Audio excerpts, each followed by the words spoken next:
Now let's look how we make inferences for the difference of means when the data come from paired samples.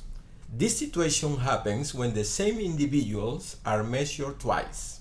For example, before and after a treatment. Let's start with how make a confidence interval.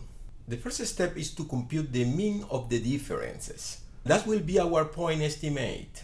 We take the difference for each pair, add them up, and divide it by the number of pairs. That gives us our point estimate, the sample mean of the differences, which we call x bar sub d. Next, we calculate the standard deviation, and we calculate it as always. So we get the square of the deviation and divide it by n minus 1. Now that we have the standard deviation, we compute the standard error. So the standard error will be this standard deviation divided by the square root of n. This n is the sample size. With the point estimate and the standard error, we can build a confidence interval for the population mean differences, mu sub d. Now it will be for the whole population.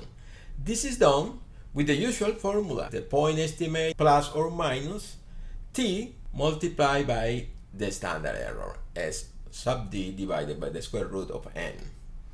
This t distribution will have a degree of freedom equal n minus 1, exactly as we did. It's a confidence interval of the mean of whatever population. So the degree of freedom will be n minus 1. Now let's turn to hypothesis testing. Depending on the claim, the null hypothesis will typically state that the population mean difference is equal to some value, and the alternative will be then that the population mean is not equal to this value. It could be also less than or equal than the null hypothesis, and in this case the alternative will be greater than. And finally, it could be also that the null hypothesis is greater or equal than, and then in this case the alternative will be less than. In the first case, we say that we have a two-tailed hypothesis test. If the sign in the alternative hypothesis is a greater than, then we have a right side hypothesis test. And if we have a less than, then we have a left side hypothesis test. Then we need the test statistics, and the test statistics is this. So exactly as we have when we have only one population. So actually we are considering one population of the difference. This t distribution, as we know, as we have here in the confidence interval, the t distribution will have n minus 1 degree of freedom. Let's apply this method with an example. A diet service claims that participants in their programs lost more than 3 pounds in 1 month. We are going to test this claim at 10% level of significance using the before and after weight of 6 clients. And here we have the clients. Here is the weight before the treatment, and these are the weight after the treatment. So we have here pair samples. We have 2 samples of the same individuals. The first that we need to do is compute the point estimate, compute the mean. So let's use Excel to compute the mean and compute the standard deviation. We have the data in this Excel spreadsheet. Let's use this column to compute the differences. And to know how much weight each individual has lost, we just subtract the first value minus the second value. So we notice that the first individual actually has not decreased the weight, they have increased the weight. So let's do it. The first one will be equal, let's do equal the first data minus the second one. So it will be minus 16. So the difference here is negative, but if we copy all this, we notice that actually some individuals have decreased the weight. So for example, the last individual, there is a decrease of weight of 27 pounds. So we can compute then the mean. So the mean, we notice that the mean is the average, is the Excel function for the means. And let's select all this data, close bracket and enter. So the mean was 7.5. And the standard deviation, so let's go to standard deviation, equal is the sample standard deviation. Double click here and select the data. So it will be all this data until the row number 7, close this, and then we have the sample standard deviation is 15.53. But you notice that we have treated the two populations of values as just one population of the differences. So let's come back to our presentation.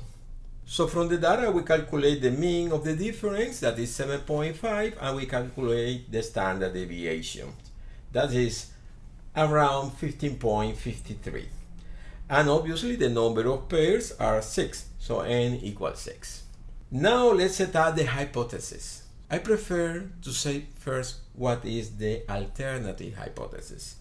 We are going to check if the participants in the programs lose more than 3 pounds. So that will be our alternative hypothesis. This is the research hypothesis. This is what we are going to research.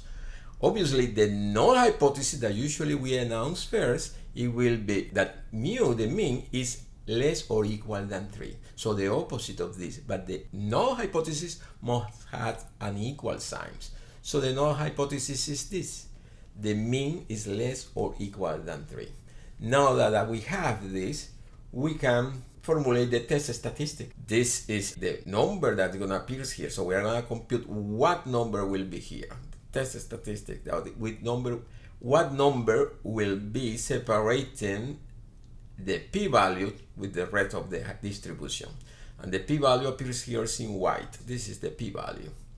So the formula for the test statistics is this. If we substitute all these values in this formula, the answer is 0.799. Now we know that this value here is 0.7099. So this value here is 0.7099. We can use it to we can use this value to compute the area to derive the p-value. So we can use Excel at this point. So the degree of freedom obviously is n-1, so the degree of freedom will be 5. So the p-value is the t-distribution, right tail, so the right tail after this 0.7099 with 5 degrees of freedom. We press enter in Excel and we notice that the answer is 0.2547. Since this is much larger than our significant levels, that our significant level is only 0.10, we do not have enough statistical evidence to reject the null hypothesis. So based on this sample, we cannot validate the service claim that the participants lose more than 3 pounds in a month. In other words, statistically speaking, their claim is not supported. And with this, I finish my explanation. I hope it has been useful. Thank you.